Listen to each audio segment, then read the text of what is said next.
ये शुरू करते हैं भारत में यूरोपियनों का आगमन। ये बहुत इम्पोर्टेंट है। और एक बात बता दूं कि भारत का यूरोपियन का आगमन जो जितना भी क्वेश्चन आज तक बने हैं वो सारे क्वेश्चन इसमें रहेंगे। मॉडर्न हिस्ट्री इसलिए चालू करने जा रहा हूँ, सबसे बड़ा कारण मैं बता कि सिंधु घाटी सभ्यता हो गया, हिस्ट्री का चंद्रगुप्त मौर्य हो गया।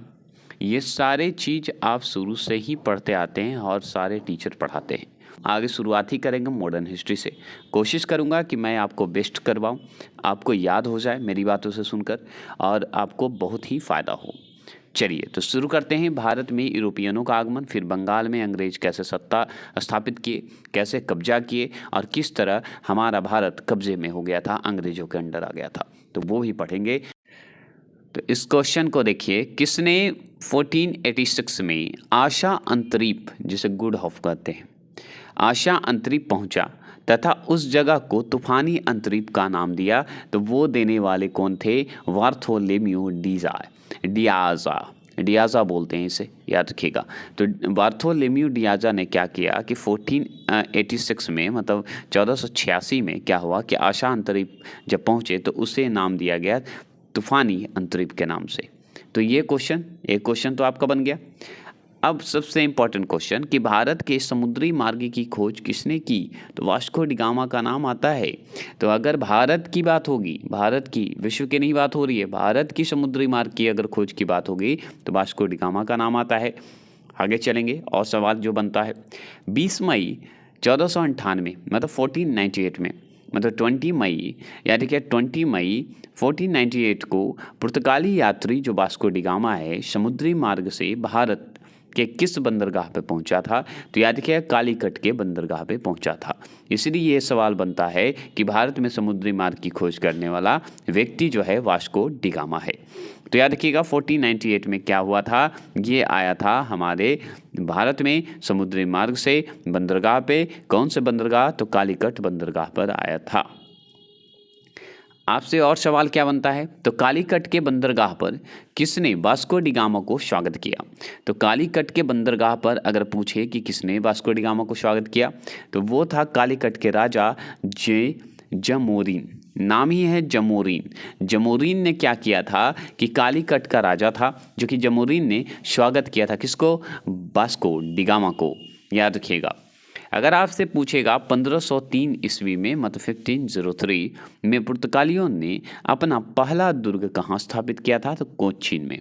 कहाँ? कोची या कोचीन लिखा जाता है, याद रखिएगा। तो कोचीन में। अगर 1503 में पूछेगा कि पुर्तगालियों ने अपना पहला दुर्ग जो है कहाँ स्थापित किया, तो कोचीन में स्थापित किया। अगर आपसे पूछे पुर्तगालियों ने अपना दूसरा दुर्ग जो है जो कि 1505 में किया था, इसमें में कहाँ बनाया? तो कन्नूर में बनाया था। देखिए 3 में बनाया था, कोची में पहला एकदम दुर्ग बनाया गया था, दुर्ग मतलब अपना क्षेत्र बनाया था। दूसरा बनाया दुर्ग जो है 1505 में ही, 2 साल बाद ही बना दिया था, 1505 में ही, जो कि कन्नूर में बनाया था। कौन? पुर्तगाली लोग, क्योंकि यूरोपियन का आगमन का पार्ट रहे हैं तो इसमें पुर्तगाली इंपॉर्टेंट है क्योंकि यूरोपियन है ये। अगर आपसे पूछे किसने 1509 ईस्वी में गुजरात तथा मिस्र के संयुक्त जो है बेड़े को पराजित किया था, तो वो फ्रांसिस्को डी अल्मेडा किया था। पूछेगा कि 1509 में क्या हुआ था कि एक युद्ध हुआ जिसमें संयुक्त बेड़ा एक आ रहा था जिसे पराजित किया गया था। समुद्र के मार्ग से आ रहा होगा तो पराजित किया गया, मतलब आ रहा होगा, स्टोरी है ना ये एक तरह से। तो गुजरात और मिस्र का एक संयुक्त बेड़ा को पराजित करने का अगर श्रेय जाता है तो फ्रांसिस्को डी अल्मेडा को जाता है। अब फ्रांसिस्को डी अल्मेडा क्यों है भाई? क्योंकि एक पुर्तगाली है, जो कि आगे चल के और भी क्लियर कर देंगे आपको। तो देखिए अल्बुकर्क कब भारत में आया? तो याद रखिएगा 1503 में आया था, जो कि पहला, इस समय 1503 में क्या बना था? पहला दुर्ग बना था। उसी समय भारत में आया था कौन? अल्बुकर्क आया था, जो कि 1503 में कोचीन में एक दुर्ग बना था, याद रखिएगा, स्थापित किया था। अल्बुकर्क जो है कब पुर्तगाली गवर्नर नियुक्त किया गया? तो 1509 में किया गया था। याद रखिएगा 1509 में क्या हुआ था कि आप 2 स्टोरी 1509 में पढ़ेंगे। क्या? एक 1509 में कि गुजरात और मिस्र के संयुक्त बेड़े को पराजित किया था फ्रांसीसी डी अल्मोडा, और उसी समय क्या हुआ था कि गवर्नर के रूप में नियुक्त हुआ था कौन? 1509 में अल्बुकर्क। अल्बुकर्क जो है पुर्तगाली था, ये भी याद रखिएगा। तो 3 पुर्तगाली के बारे में पढ़ लिया, अल्बुकर्क, फ्रांसिस्को डी अल्मेडा और वास्को डी गामा। ठीक है, अब चलते हैं अल्बुकर्क के बारे में और भी सवाल क्या बनते हैं। तो अल्बुकर्क जो था, अल्बुकर्क बोलते हैं, कर्क याद रखिएगा, ने गोवा को बीजापुर के सुल्तान से कब जीता? तो याद रखिएगा ये है 1510 में जीता था। देखिए गोवा को जीत गया था, तो गोवा को बीजापुर के सुल्तान एक था उससे छीन लिया था, एक तरह से जीत गया था, तो मतलब हरा के छीन लिया था, तो 1510 में ये छीन लिया था। तो अल्बुकर्क ने गोवा को बीजापुर के सुल्तान से कब पराजित किया? तो 1510 में। अगर आपसे पूछे गोवा भारत में पुर्तगालियों राज्य की राजधानी कब बनी? तो 1530 में बन गया था। कब बन गया था? 1530 में। अगर आपसे पूछे गोवा जो है भारत में पुर्तगाली राज्य की राजधानी बना लिया, मतलब पुर्तगाली लोग अपना राजधानी बना लिया गोवा भारत में जो है ना, तो याद किया 1530 में ये राजधानी बना लिया था। ठीक है, इसी आगे क्वेश्चन को देखिए कि पुर्तगालियों ने दीप एवं दमन पर कब अधिकार कर लिया? तो 1535 से 1559 में कर लिया था। 59 मतलब 60 के लमसम में, है ना, तो 1559 में कर लिया था। क्या कर लिया था? दमन और दीप पर कब्जा कर लिया था। तो 1535 से लेके 1559 के बीच इसका जो है चर्चा होता है कि पुर्तगाली दमन द्वीप पर अधिकार कर लिए थे। इस क्वेश्चन को ध्यान से पढ़िएगा, क्यों? क्योंकि इस समय गोवा का अधिकरण इसके हाथ में आने वाला है। तो कैसे आया? गोवा तो कब्जा कर लिया था मानते हैं, लेकिन कैसे? ठीक है, 1530 में जो अपना राजधानी बना लिया, कैसे बना लिया? तो अल्बुकर्क ने क्या किया कि गोवा को अधिकरण कर रहा था, ठीक है, अधिकरण कर रहा था, तो किससे सहायता ली थी? तो अधिकरण जब कर रहा था, मतलब कब्जा जब कर रहा था, उस सहायता देने वाला कोई और नहीं, अपने ही भारत के लोग थे। तिलमैया नामक हिंदू थे, याद रखिएगा। ये इतिहास गवाह है कि अपने ही दागाबाज होते हैं और धोखा देते हैं। तभी तो मतलब चंद्रगुप्त मौर्य से ही कब्जा होते ही चल रहा है, बाहरी आक्रमण होते आ रहे हैं, और लास्ट में दिल्ली सल्तनत कब्जा करता है, फिर मुगल आ जाता है, फिर अंग्रेज आ जाते हैं। इसी के कारण, सिर्फ अपने सपोर्टर साथ नहीं होने के कारण। चलिए ये सब बातें छोड़िए। गोवा किस लिए प्रसिद्ध था? तो याद रखिएगा घोड़ों के आयात के लिए प्रसिद्ध था। अगर आपसे जान लीजिए गोवा किस लिए फेमस था पता है?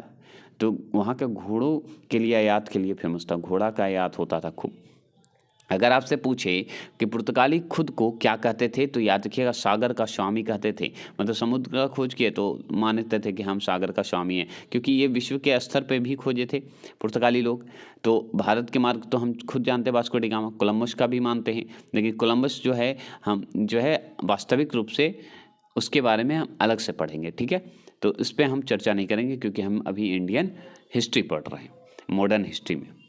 ठीक है, अगर बात करें दक्षिण पूर्व एशिया से पुर्तगालियों को किससे बाहर किया गया? तो डचों से बाहर किया गया। मतलब दक्षिण पूर्वी एशिया से पुर्तगालियों को किसने बाहर किया था? तो डचों ने किया था। मतलब डच जो थे, याद रखिएगा, दक्षिण पूर्वी क्षेत्र को कब्जा कर लिए थे डच लोग, और ये पुर्तगालियों को बाहर कर दिए थे। कौन कर दिए थे? तो डच लोग कर दिए थे, ये ध्यान रखिएगा।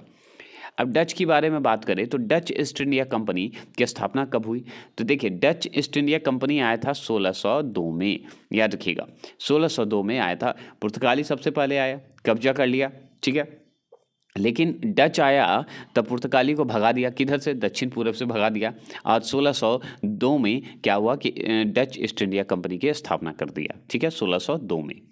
अगर आपसे पूछे डचों को अंग्रेजों ने, याद रखिएगा 1759, ठीक है, 1759 ईस्वी में जो है किस लड़ाई में बुरी तरह पराजित किया डचों को अंग्रेजों ने? तो याद रखिए बेदारा की लड़ाई में क्या हुआ था कि डचों को बहुत भयानक से हराया गया था, अंग्रेज ने हराया था, 1759 में हराया था, मतलब 1759 में हरा दिया था। याद रखिएगा बेदारा का युद्ध में हरा दिया था, डच की स्थिति भी खराब हो गई थी। अब बात करते हैं 1610 ईस्वी में डचों की मुख्य व्यापारिक कोठी थी कौन सा? पुलिकट। कहाँ? पुलिकट, याद रखिएगा। पुलिकट कहाँ है वर्तमान में, बता सकते हैं? बहुत फेमस है ये नाम, बताइएगा, क्योंकि ये हम पढ़ा चुके हैं। तो 1610 ईस्वी में डचों की मुख्य व्यापारिक कोठी कौन थी? तो पुलिकट में है, याद रखिएगा। ये भी साउथ इंडिया का हिस्सा पड़ता है, याद रखिएगा, इतना तो मैंने हिंट दे दिया। अब देखिए कैप्टन हॉकिंस जहांगीर के दरबार में कब आया था? तो 1608 में आया था। ठीक है, तो पूछेगा कैप्टन हॉकिंस जो थे जहांगीर के दरबार में कब आया था? तो याद रखिए 1608 में आया था कैप्टन हॉकिंस। यही तो आना शुरुआत हुआ, मतलब गड़बड़ हो गया अंग्रेजों का, है ना, आना शुरू हो गया था। आगे बात करें, अंग्रेजों ने अपनी पहली फैक्ट्री जो है 1608 ईस्वी में कहाँ खोली थी? तो सूरत में खोली थी। कहाँ खोली थी? सूरत में खोला था।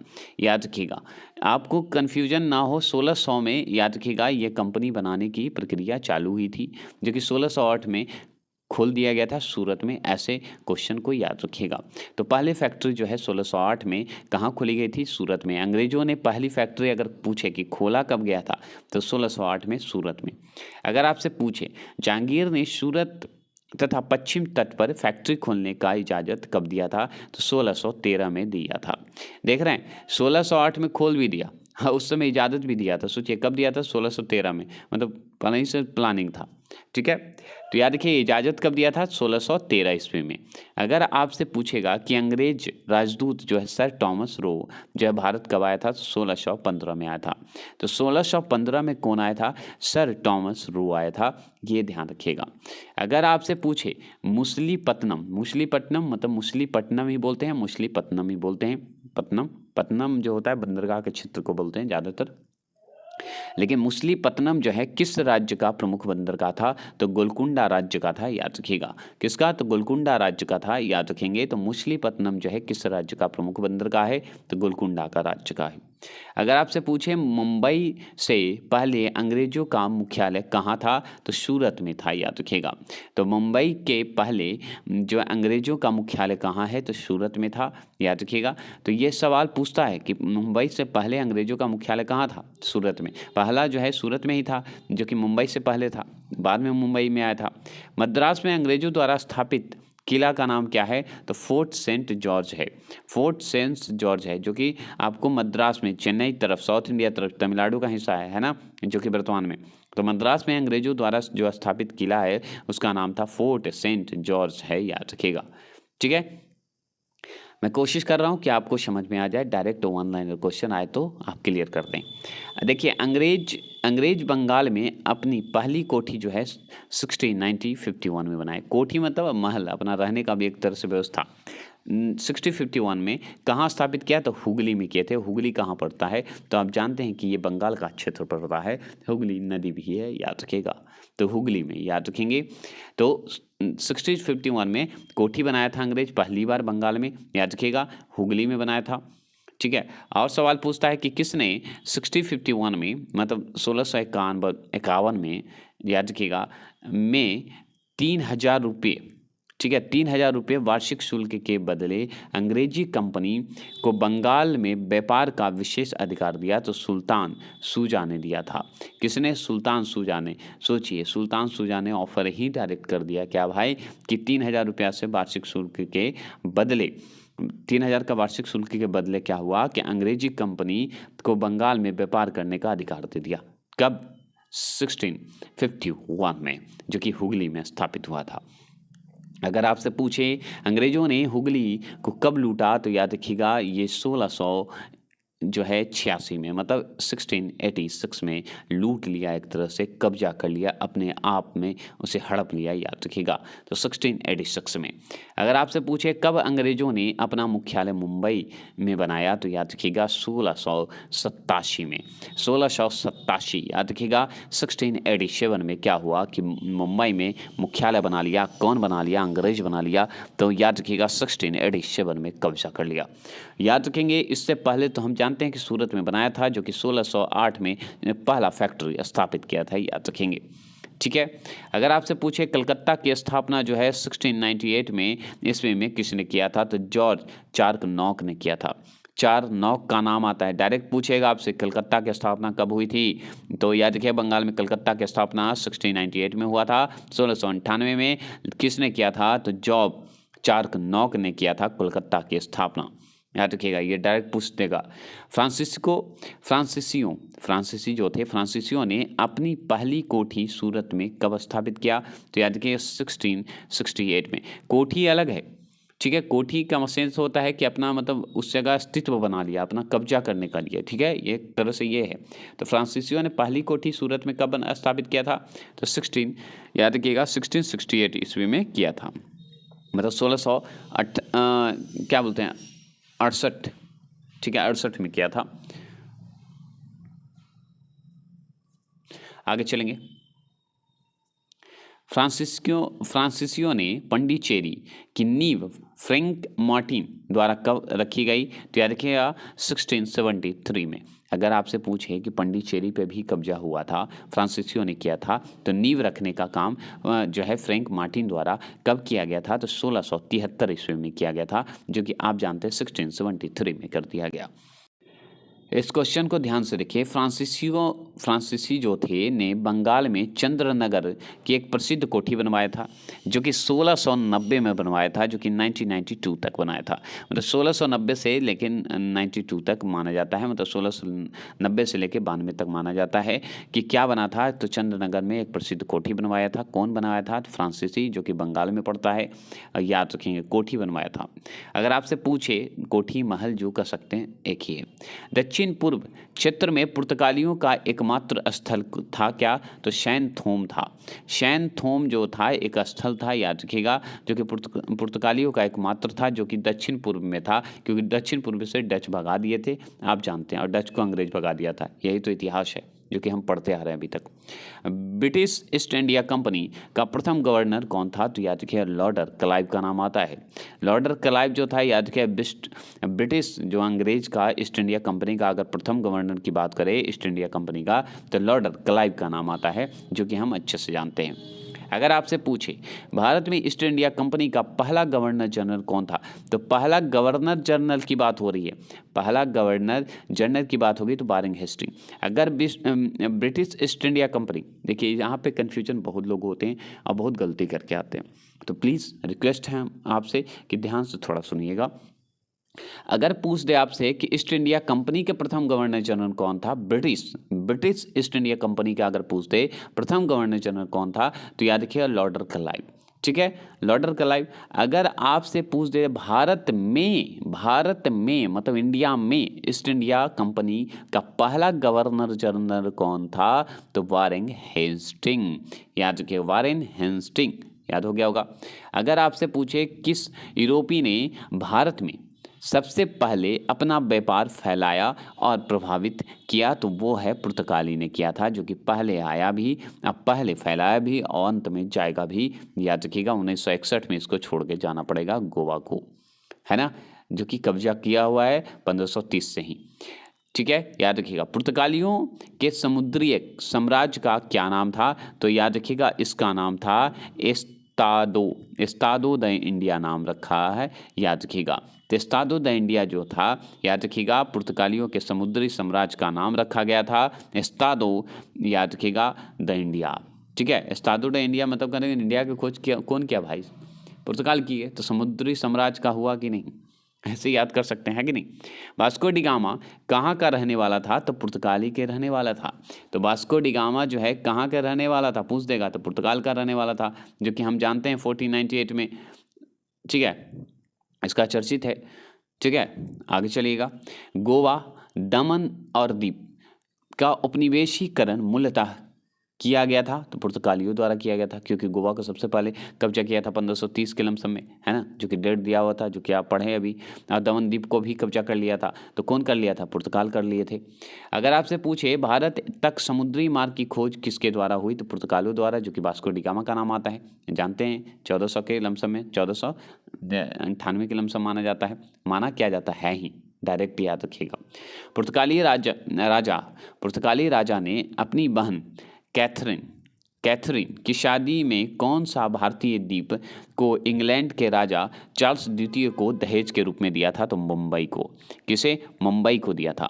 सोच रहे हैं, मतलब पुर्तगाली राजा ने अपनी बहन कैथरीन की शादी करवाया, ठीक है, उसमें भारतीय एक द्वीप था, जो कि इंग्लैंड के राजा चार्ल्स द्वितीय को दहेज के रूप में दिया, तो मुंबई को दे दिया था उस समय। हम मुंबई तो यही फ़ायदा उठाया अभी। प्रथम कर्नाटक युद्ध की समाप्ति किस संधि से हुई? तो याद रखिएगा ए ला शाह शापेल की संधि। ए ला शापेल की संधि एक हुई थी जो कि प्रथम कर्नाटक युद्ध हुआ था, उसकी समाप्ति के बाद हुआ था। तो प्रथम कर्नाटक युद्ध जो हुआ था उसकी समाप्ति में एक संधि हुई थी, जिसमें से उस संधि का नाम है ए ला शापेल की संधि हुआ था। ए ला शापेल की संधि हुआ था। अब देखिए, तृतीय प्रथम हुआ, तृतीय कर्नाटक युद्ध बहुत इंपॉर्टेंट है, द्वितीय का उतना नहीं है उतना, लेकिन तृतीय कर्नाटक युद्ध है क्योंकि एंगोल मतलब अंग्रेज फ्रेंच संघर्ष हुआ था, अंग्रेज और फ्रेंच के बीच संघर्ष हुआ। ठीक है, तो याद रखिएगा कि समाप्ति जब हुई थी उस संधि को क्या कहते हैं, तो पेरिस की संधि कहते हैं, जो कि बहुत इंपॉर्टेंट था। पेरिस की संधि याद रखिएगा, बहुत इंपॉर्टेंट आता है, इसे वर्ल्ड हिस्ट्री में भी याद रखना होगा आगे चल के। तो याद रखिएगा, अगर आपसे पूछे तृतीय कर्नाटक युद्ध जो हुआ था उसकी समाप्ति पे कौन सी संधि हुई थी, तो पेरिस की संधि हुई थी, ये एकदम याद रखिएगा, क्योंकि एंगोल और फ्रेंच के बीच की बात हुई थी। गौडे की संधि या पंडिचेरी की संधि एक ही है। गौडे की संधि पूछेगा या पंडिचेरी की संधि पूछेगा तो कौन सा युद्ध समाप्त हुआ था, तब हुआ था तो द्वितीय कर्नाटक युद्ध हुआ था, याद रखिएगा। तो आप याद रखिएगा, आप यहाँ पे तीनों याद कर लीजिए, बता देते हैं। प्रथम कर्नाटक युद्ध की समाप्ति जो है किस संधि में हुआ, तो एल ला शापेल की संधि में हुआ था। दूसरा, अगर तृतीय कर्नाटक युद्ध याद रखें, फेमस है क्योंकि तृतीय कर्नाटक युद्ध में जो है समाप्ति के बाद कौन सी संधि हुई, पेरिस की संधि हुई थी। और इसी में द्वितीय जो कर्नाटक युद्ध हुआ था उसका नाम है पंडिचेरी की संधि, या पंडिचेरी की संधि या गौडे की संधि कहा जाता है द्वितीय कर्नाटक युद्ध को, बस इतना ध्यान रखना है। अगर आपसे पूछे पुर्तगाली व्यापारिक कंपनी के भारत आगमन का सर्वप्रमुख उद्देश्य क्या था, तो काली मिर्च और अन्य मसालों के व्यापार के लिए एकाधिकार प्राप्त करना। तो याद रखिएगा, इसमें क्या था, पुर्तगाली क्यों आए थे। नॉर्मल हम जानते हैं कि मसालों के लिए आए थे, मसालों में कौन सा, तो काली मिर्च के लिए ज़्यादा इंपॉर्टेंट है, क्योंकि उसके लिए आए थे कि एक अधिकार हमको प्राप्त हो जाए कि हम इसके लिए हम आए हैं, हम इसी का व्यापार करेंगे, हमको इस पे हक चाहिए, इसीलिए आए थे। पुर्तगालियों ने भारत में सर्वप्रथम कहाँ फैक्ट्री स्थापित की थी, तो कालीकट में हम जानते हैं, जो कि जहाँ सबसे पहले वास्को डी गामा आया था और जमोरिन वहाँ का राजा था कालीकट का। पुर्तगालियों की पहली फैक्ट्री कालीकट में 1500 ईस्वी में किसने स्थापित किया था, तो पेड्रो, याद क्या, पेड्रो का नाम आता है, पेड्रो अब्बा रेंज कैब्रल, क्या नाम है, कैब्रल, याद रखिएगा। ठीक है, तो याद रखेंगे पुर्तगाली का पहले फैक्ट्री कालीकट में जो खुला था 1500 ईस्वी में, उस जो स्थापित किसने किया था, तो पेड्रोल ने किया था, पेड्रोल अब्बा रेज ने किया था, पेड्रो अब्बा रेज कैब्रल ने किया था। बस इतना ध्यान रखिएगा क्योंकि इंपॉर्टेंट क्वेश्चन है, बनता है। अब आपसे थोड़ा सा वीडियो टेढ़ा हो गया क्वेश्चन, तो भी चलिए ध्यान से देखेंगे। क्वेश्चन पूछता है कि 1717 ईस्वी में, ठीक है, 1717 में याद रखिएगा, कौन से मुगल सम्राट ने अंग्रेजों की ईस्ट इंडिया कंपनी को भारत में व्यापार पर विशेष अधिकार प्रदान करने का फरमान जारी किया, तो याद रखिएगा वो था फर्रुखाशियार, नाम ही है फर्रुखाशियार ने। तो 1717 ईस्वी में कौन से मुगल सम्राट था, तो उसका नाम है फर्रुखाशियार, जो कि अंग्रेजों की ईस्ट इंडिया कंपनी को भारत में व्यापार पर विशेष अधिकार प्रदान किया था, फरमान जारी कर दिया था, याद रखिएगा। तो सियार जी अंग्रेज को दे दिए थे, ऐसे याद कर सकते हैं।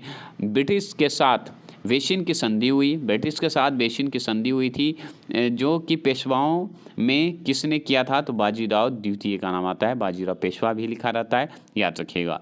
तो यही किए थे, वेशिन की संधि का नाम आता है, अंग्रेज और बाजीराव पेशवा के बीच होता है, वो भी द्वितीय है, बाजीराव द्वितीय, प्रथम नहीं। ईस्ट इंडिया कंपनी के नेतृत्व में रॉबर्ट क्लाइव का उत्तराधिकारी कौन था, तो हालवेल था, हालवेल को बोला जाता है, हालवेल बना था उत्तराधिकारी एक तरह से रॉबर्ट क्लाइव का, याद रखिएगा। पुर्तगाली उपनिवेश का प्रथम गवर्नर जो है बताइएगा भारत में कौन हुआ, तो याद रखिएगा वही फ्रांसिस्को डी अल्मोडा का नाम आता है, अल्मोडा या अल्मीडा बोला जाता है, एक ही है, ठीक है, फ्रांसीसी डी अल्मीडा का नाम आता है। अगर आपसे पूछे कि किस पुर्तगालियों जो हैं गवर्नर ने नीले पानी की नीति, जैसे ब्लू वाटर पॉलिसी बोलते हैं अपनाई थी, तो फ्रांसिस्को डी अल्मीडा ने ही अपनाया था, जो कि भारत का प्रथम गवर्नर बना था, जो कि पुर्तगाली उपनिवेश का माना जाता है। तो फ्रांसीसी अल्मीडा बोलते हैं जिसने नीले पानी की नीति अपनाया था। बस इतना ध्यान रखिएगा, ये नीले पानी। किसने भारत में पुर्तगाली साम्राज्य का वास्तविक संस्थापक कहा गया है? तो वास्तविक संस्थापक मतलब कि ये एक तरह से पूरी तरह से एकदम कब्जा करने वाला बोलिए, जो कि मेन लीडर के रूप में कहिए, वास्तविक उसी को कहते हैं। तो भारत में पुर्तगाली साम्राज्य का वास्तविक अगर संस्थापक बोलते हैं तो यही अल्फ्रांसिस डी अल्बुकर को बोलते हैं। अल्बुकर, जिसके बारे में हम शुरू में पढ़ रहे थे, तो फ्रांसिस्को डी अल्बुकर का नाम आता है। बस इतना ध्यान रखिएगा, ठीक है। अल्फ्रांस्को डी अल्बुकर, यहाँ फ्रांसिस्को यहाँ पे था और यही शब्द मैंने फ्रांसिस्को बोल दिया, सॉरी। अल्फ्रांसिस्को डी अल्बुकर का नाम आता है, याद रखिएगा। अगर आपसे पूछे अल्बुकर, जिसे अल्फ्रांसो डी अल्बुकर बोलते हैं, याद रखिएगा, ने बीजापुर के किस सुल्तान से गोवा को छीन लिया था? तो वो छीना था, याद रखिएगा, यूसुफ आदिल शाह से छीन लिया था गोवा को, याद रखिएगा, ठीक है। बीजापुर के सुल्तान थे ना, तो उसी से तो छीना था गोवा को, जो कि नाम नहीं दिया था, नाम अभी दे दिया, तो यूसुफ आदिल शाह से छीन लिया था। किस अंग्रेज ने पुर्तगालियों को शॉली के स्थान पर हराया? तो थॉमस बेस्ट ने हराया था। थॉमस बेस्ट ने क्या किया था कि पुर्तगाली के शॉली जो स्थान है उस जगह पे पुर्तगाली को हरा दिया था। शॉली के स्थान पे एक स्थान था, याद रखिएगा। वैसे क्षेत्र जहाँ से यूरोपवासियों को सर्वोत्तम सोरा और अफीम प्राप्त होता था उसे बिहार कहते हैं। तो बिहार में होता था, हम जानते हैं, जहां अफीम और सोरा की बात करें तो बिहार में ही होता था सबसे ज़्यादा। पुर्तगाली इसका बहुत फ़ायदा, यूरोपवासी इसका बहुत फ़ायदा उठाते थे, ठीक है।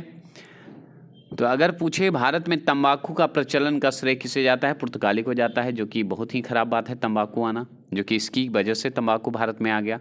याद रखिए, अफीम जो है बिहार से ही प्राप्त करता है, ठीक है। भारत में पहली मुद्रण मशीन, प्रिंटिंग प्रेस बोला जाए, की स्थापना किसने की थी भारत में? तो पुर्तगालियों ने की थी, याद रखिएगा। तो प्रिंटिंग प्रेस की अगर बात करें, मुद्रण मशीन मतलब पैसे वाले मशीन की बात करें, तो याद रखिएगा प्रिंटर प्रेस कहते हैं उसे, जिसे पुर्तगालियों ने स्थापना में किया था, मतलब स्थापना किया भारत में, याद रखिएगा। अगर आपसे पूछे भारत में भारतीय वस्त्रों की प्रमुख निर्यात की वस्तु बनाने का श्रेय किसे जाता है? तो फ्रांसिस्को को जाता है, याद रखिएगा। अगर वस्त्र की बात होगी फ्रांसिस्को, प्रिंटिंग प्रेस की बात होगी पुर्तगाल को, और डचों को भारतीय व्यापार से अलग रखने में कौन सफल रहा? तो अंग्रेज रहा था, याद रखिएगा। डचों को एक तरह से हटना पड़ गया था जल्दी से जल्दी, याद रखिएगा, तो अलग रखा था। डचों ने अपनी पहली फैक्ट्री जो है 1605 ईस्वी में कहाँ स्थापित किया था? तो मुसलीपट्टनम में, जो कि हम ऊपर पढ़ चुके हैं। तो मुसलीपट्टनम एक तरह से साउथ इंडिया का क्षेत्र है, जो कि कहाँ है बता सकते हैं तो बताइएगा। शिकारी और आगरा पहुंचने वाला पहला अंग्रेजी यात्री कौन था? तो राफल फिच था। राफल फिच का नाम आता है। राफल फिच का नाम क्या आता है कि सिकरी और आगरा पहुंचने वाला पहला अंग्रेजी यात्री था राफल फिच, इसलिए इसका चर्चा होता है।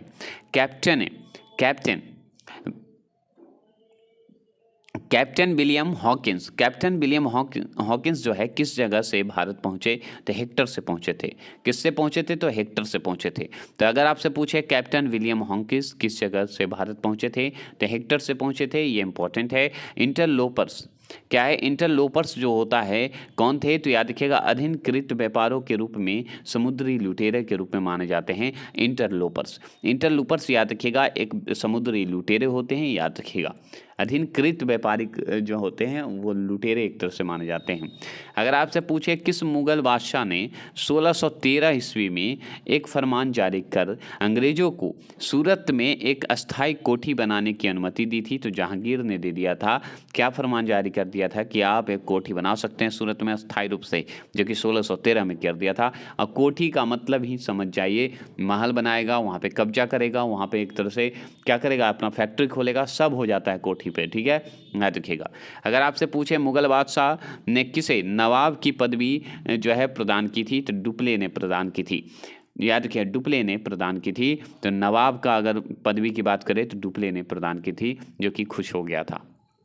किस मुगल बादशाह ने अंग्रेजों से 1.5 कहिए 1.5 लाख रुपए मुआवजे के तौर पर प्राप्त किया था? तो औरंगजेब ने किया था, याद रखिएगा। औरंगजेब भी क्या किया था कि 1.5 लाख करोड़ रुपए 5 लाख रुपये मुआवजे में लिया था, याद रखिएगा। किसके द्वारा जारी फरमान को अंग्रेज आर्म ने बंगाल में ब्रिटिश व्यापार का मैन काटा, क्या होता है, मैग्ना काटा बनाया? तो याद रखिए वो था फर्रुख सियार द्वारा बनाया गया था।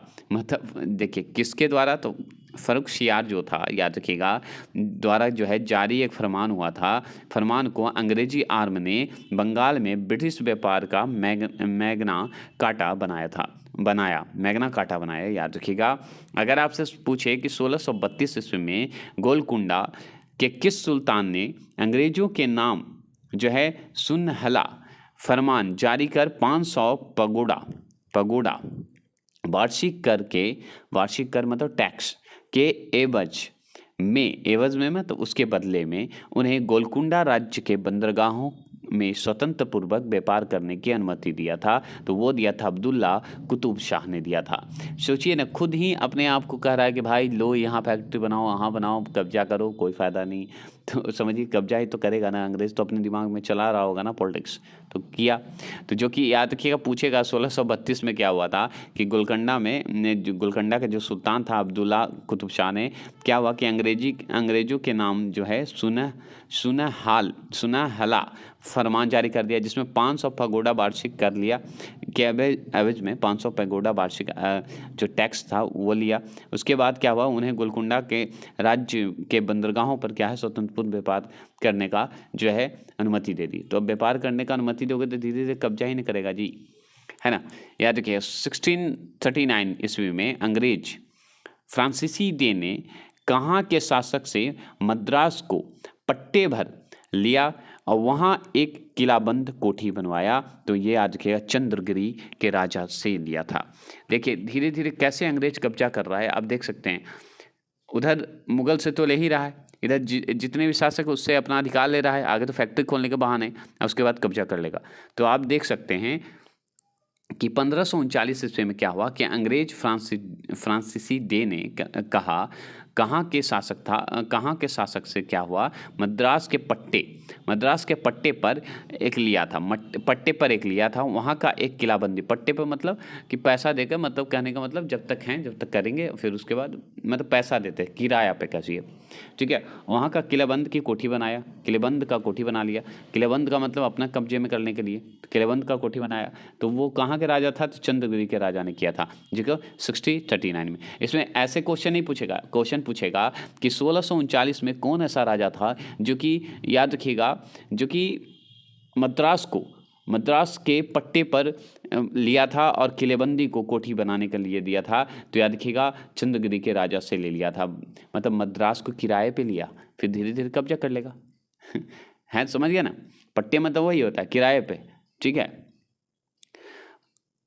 किसने 1680 ईस्वी में एक फरमान जारी कर अंग्रेजों पर चुंगी की दर 2% से बढ़ाकर 3.5% कर दिया? तो याद रखिए वो औरंगजेब ने कर दिया था, याद रखिएगा।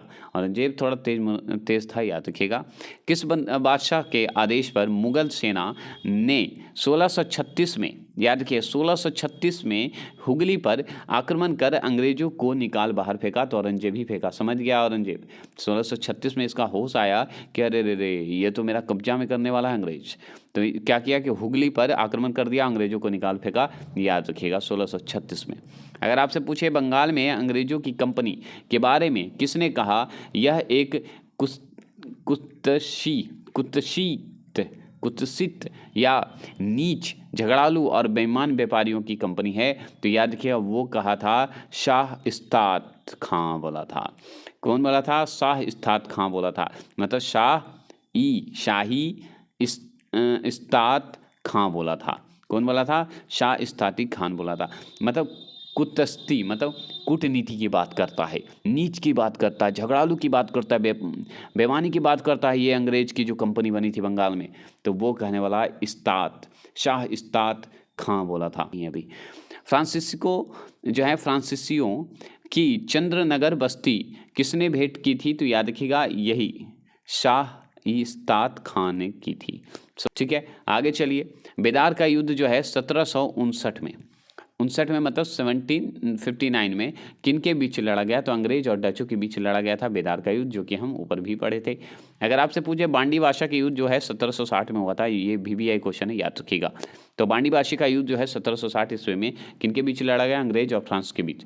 अगर आपसे पूछे बेदरा का युद्ध अगर पूछ दे कि 1759 में किससे लड़ा गया, तो याद रखिएगा वो लड़ा गया था अंग्रेज और डच के बीच। और तुरंत उसके बाद 1 साल बाद 60 में जो हुआ था बांडी भाषा का युद्ध हुआ था, जो कि अंग्रेज और फ्रांसीसियों के बीच हुआ था। अब देखिए लास्ट आते आते देख रहे थे, अब भगाने का प्रक्रिया चालू हो रहा है।